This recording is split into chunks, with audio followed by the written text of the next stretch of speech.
அஸ்ஸலாமு அலைக்கும். ஹைசம் பின் அபி சினான் ரஹிமஹுல்லாஹ் அவர்கள் கூறியதாவது, அபூ ஹுரைரா ரலியல்லாஹு அன்ஹு அவர்கள் உரையாற்றிக் கொண்டிருந்தபோது தமது பேச்சினிடையே அல்லாஹ்வின் தூதர் ஸல்லல்லாஹு அலைஹி வஸல்லம் அவர்களைப் பற்றி குறிப்பிட்டார்கள். அப்போது கவிஞர் அப்துல்லாஹ் பின் ரவாஹா ரலியல்லாஹு அன்ஹு அவர்களை கருத்தில் கொண்டு, உங்களுடைய சகோதரர் எதையும் தவறாகச் சொல்பவர் அல்லர் என்று குறிப்பிட்டுவிட்டு நபி ஸல்லல்லாஹு அலைஹி வஸல்லம் அவர்களைப் பற்றி அவர் இயற்றிய பின்வரும் பாடல் வரிகளை எடுத்துரைத்தார்கள். எங்களிடையே இறைவேதத்தை ஓதுகிறார் இறைத்தூதர். வைகறை புலரும்போது எங்களுக்கு நல்வழி காட்டினார். நாங்கள் இருந்ததோ இருட்டில். அவர் சொன்னதெல்லாம் நடக்கும். இப்போது எம் இதயங்களுக்கு உறுதி.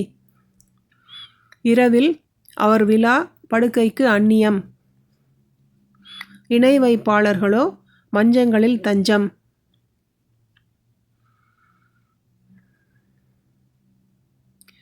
சஹீஹ் புகாரி 1155, அத்தியாயம் 19 தஹஜுத்.